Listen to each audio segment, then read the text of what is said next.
hey everybody. Thanks for joining us for another episode of Deserts to Mountaintops. I am what's my name? My name is Jess Buchanan.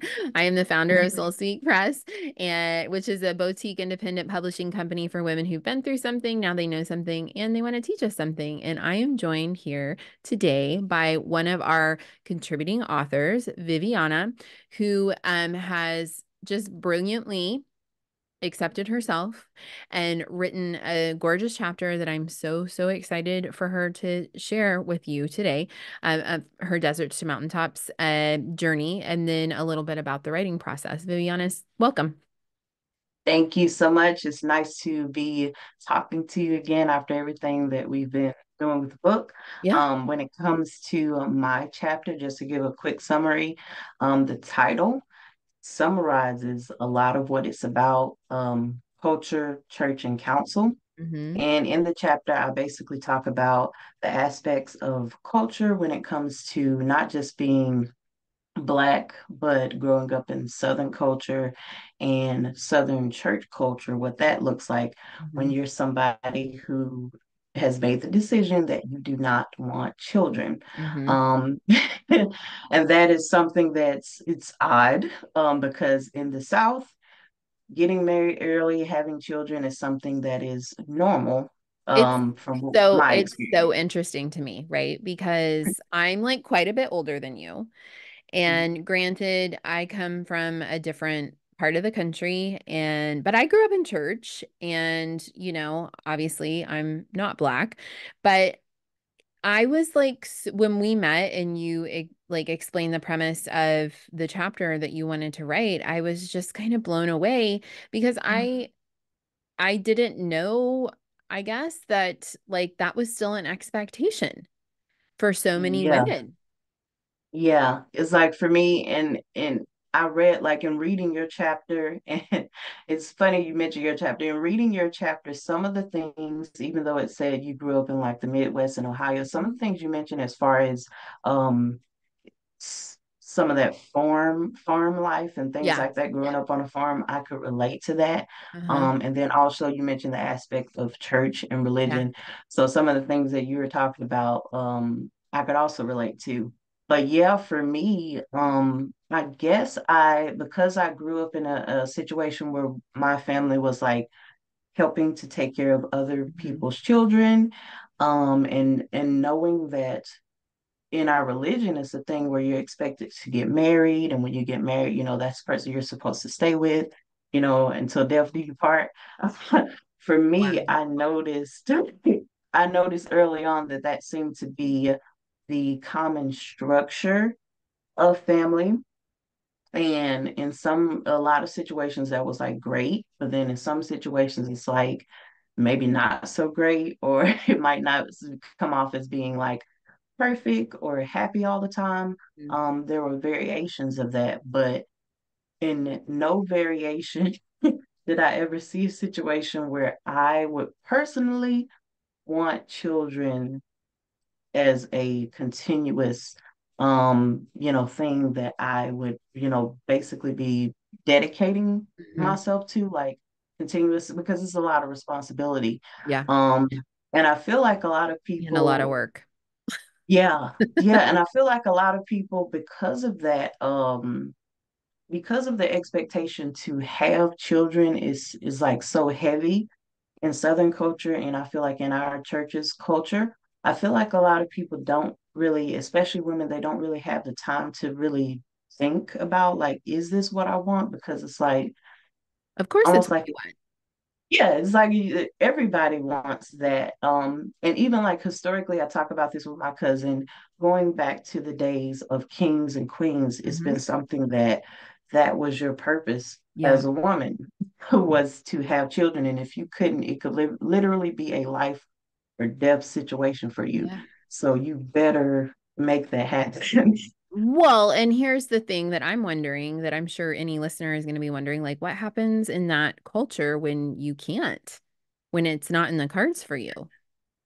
Yeah, and see that's something that I've talked about with like I'm in child-free groups and things like that, and we've all had experiences personally, or we've heard of different experiences where a person for whatever reason, like they can't have children, it's like a biological Hmm. thing or infertility thing. Yeah. And somebody who read my chapter actually, like, they sent me back a feedback about how they've had the personal experience. They say, I want children, but they say, not right now. Hmm. And there's a situation where they're like, well, people are saying, well, you're not going to get any younger. Like, Hmm. when are you going to give like some grandchildren? And it's like, one of the things we were talking about is like, well, everybody biologically can't have children sometimes. And Yeah. you'll have these people mention it. And then it's like, it's an awkward situation for the woman that she has to Yeah. Well, explain it's or be painful. in. Yeah, because it's like there's people who've had miscarriages and they've had them more than once and they've had them over and over and they want children, but they can't. And then when you bring that topic up in a public setting, Hmm. it's like what I feel like people don't think about what that does to the person, like when they have to say, oh, well, I've had infertility issues, like something very personal. Right. But now they're having to explain that to everybody. So you write about choosing to be childless as a form of self-acceptance. Yeah.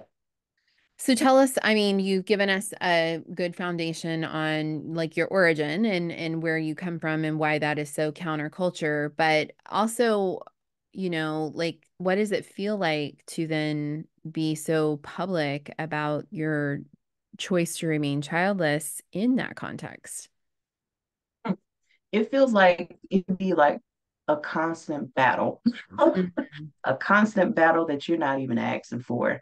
Mhm. Um, Meaning that when that topic comes up, because it is gonna come up, because like I said, you're in the South, that's like something that people ask you along with like your career goals and oh, what are you doing in school? Mhm. Where are you working now? That's gonna come up.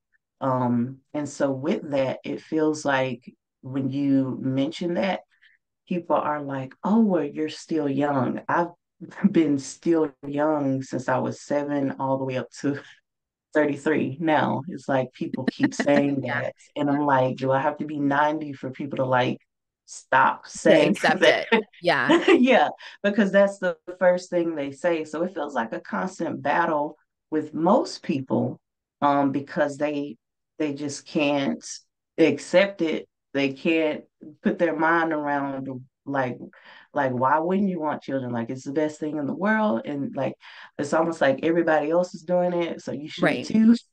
That's not what they say, but that's the feeling you get. Like it's like just because everybody else does this, it doesn't mean that that's like a one size fits all. So it is kind of like a constant battle because in my experience and in experiences of others who have made this choice, it's rarely a situation where a person says, "Oh, okay, I totally understand that," and then just leave it alone. Like that Wow. rarely ever happens. Wow. Um, and like I mentioned in my chapter, my mother and the conversation we had around that was like the first one where that was a situation where it's like, okay, well, you don't have to. Hmm. But after that, it just seems like a thing, like it went down here from there, meaning that every time someone hears it, it's like, oh, you'll change your mind. You just haven't met the right man yet, Yeah. stuff like that. But it's Yeah. like, it hasn't No. changed. And it won't change. And it won't change. Right. Right. So let's talk a little bit, then pivot a little bit to the writing process and what that has been like for you.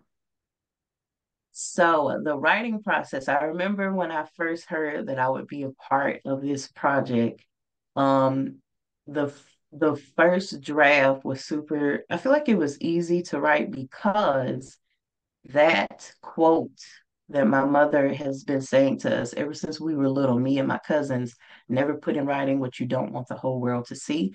I was like, that has to be Mm. my hook because that is literally it encap it encompasses like everything I feel Yeah. like you're scared to do when it Yeah. comes to a topic Yep. like this. So yeah, that was like I knew that would be like at the top.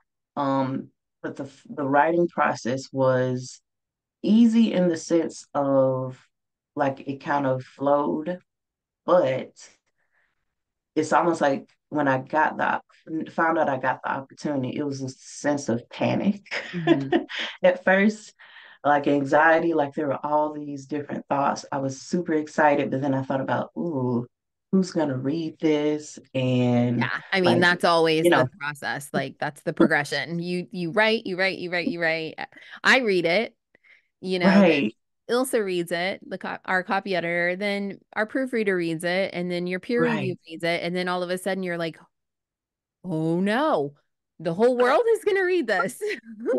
Yeah, and I remember talking to somebody at the launch about like that was I was so glad that I wasn't the only one who felt like that, but they were Yeah, like talking about that same shared experience of like, ooh, who's gonna read? It's exciting, but who's gonna read it? And for me, my who's gonna read it is, people they know that writing has been a dream of mine. They know that I write frequently, and people are always asking like, what are you working on as far as writing? But I wanted to make sure that my chapter wasn't a thing of like making people feel like, I'm just picking on people or oh I'm just doing this to yeah, like hurt somebody's feelings because that wasn't my goal, but I knew that in order to write truthfully and authentically some people would not accept it and I had to be fine with that. yeah, I had to like get over myself, and my cousin, she basically told me that she was like, if they don't like it, so what, it's what you feel. If you don't write what you feel, it's like what's the point? It's not authentic. So between yes, her and talking to somebody who she writes as well, we have like the same major, and some things as far as the psychological aspects of it, she really understands it. So being able to talk to her, that helped me to get over myself, just write, like hmm just, write and then kind of let the words flow. So the first draft was easy after that. hmm And then after like having your comments, it really helped me to show, don't tell. Yes, I Which always say put that on my tombstone. Show me, don't tell me. right. Yeah, it really helped me to. I love the fact that in writing this, because with my background being like academic, I've written fiction. Like as a writer, that's my personal favorite Yeah, genre is fiction, where you can create your own worlds. And then academically, like with research, it's like, cite your sources and stuff that I tell my students. But writing a memoir was a different playing field than I had been used to. So I like the fact that I was able to get that experience of knowing like that I need to change the some of my speech and the vernacular of it. Like I remember one part where you said, this sounds too technical hmm in there. Like that was one of my notes. So it really helped me being able to see those notes and then kind of, wrap my mind around like what do I need to do to change it. You said give an example of this. So that whole section about the woman, um and saying something about, oh, my son does this and he yeah, does this, trying that to whole section. trying to fix you up. Yeah, trying to, yeah, and then it's like, oh, he wants a lot of I want a lot of grandbabies. Like, so that whole section came from you saying, give an example from this. I was like, Mhm. okay, Yeah, I have an example. So yeah. yeah, the writing process was a different playing field as far as like the second draft and then the last draft, figuring out like what to leave out, what parts were the most important, what parts need more, like what parts will be basically good takeaways. hmm Because I remember early on you said when you get down to the Yeah. bottom, what takeaways do you want to have? So I had an idea of that, but yeah, feel like the last draft was probably hmm like the hardest of figuring out what Yeah. to eliminate. And something I remember, and I told one of the other writers that you mentioned is, you'll have that for another story. So I Yeah. like the Yeah. Not idea that everything goes into this one part. That's the thing about memoir. Two things that you said. Like the first thing is it's just a slice, right, and writing a chapter is just a slice of a slice. So it's not everything. Right. And then the second thing is that when you want to write really good memoir, which we all hope to, you have to write as if no one's going to read it first. Right. Yeah. You just have to Right. empty it all out as if you're the only one who's ever going to read this and then go Right. over it and refine it and refine it. And yeah, you in particular, there was a whole lot of back and forth towards that last draft with the Yes. copy editor too, because you were very like very attached, I think, to how some things needed to be stated for accuracy. And we always Mhm. try to do that as memoir writers for sure. So I appreciate that about you and your attention to detail because that helps us, to make Yeah. sure that we're presenting the best possible creation. But Right. yeah, and you stuck to your guns for sure. Yeah, like I was like, oh, I don't want to be the No, no, no, no. the Hey, no, difficult you got to one. get it right. And that's the attitude we always take is like we'll get it right. Like we'll just keep going back to the drawing board until we get it right. Like that's just how this is sometimes.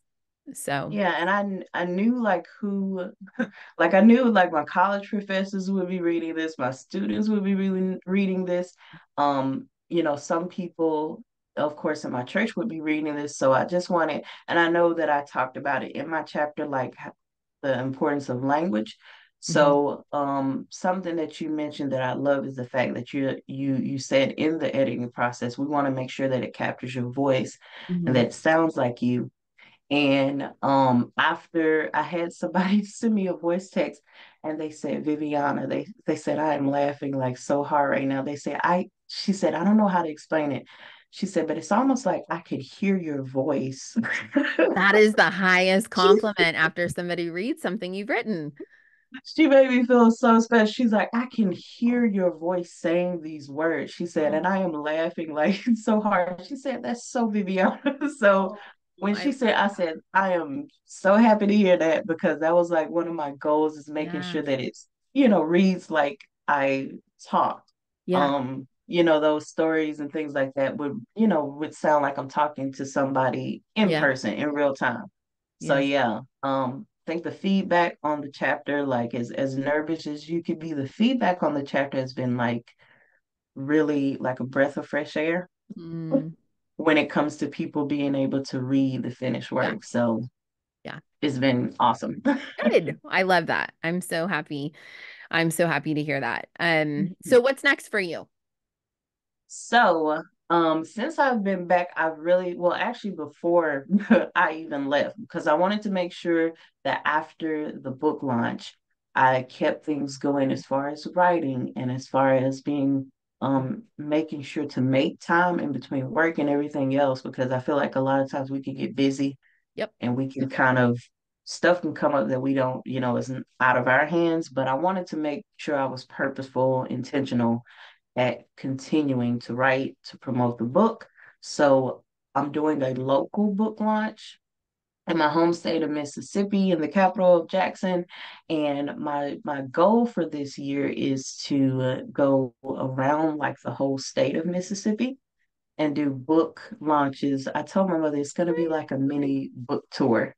I love it so So much. that's what I'm wanting to do because not just my story, like I feel like my story is important Mhm. because in our culture, if there are child-free people when it comes to be living in the South, when it comes to attending different churches, it's almost like whatever church you're in, that is an expectation. And it's also a Southern expectation that, this is how Mhm. the trajectory of your life is supposed to be.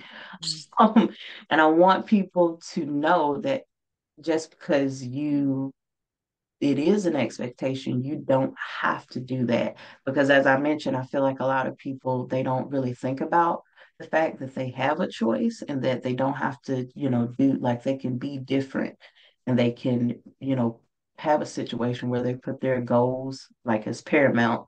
So that's what I want to do. I feel like it's important for me to be able to spread the message of my chapter, but also the other chapters like there's so many different topics that I feel like women need to know about, and so many stories I feel like they need to read in order for them to like reach like their own level of radical self-acceptance, whatever that looks like for them. Yeah.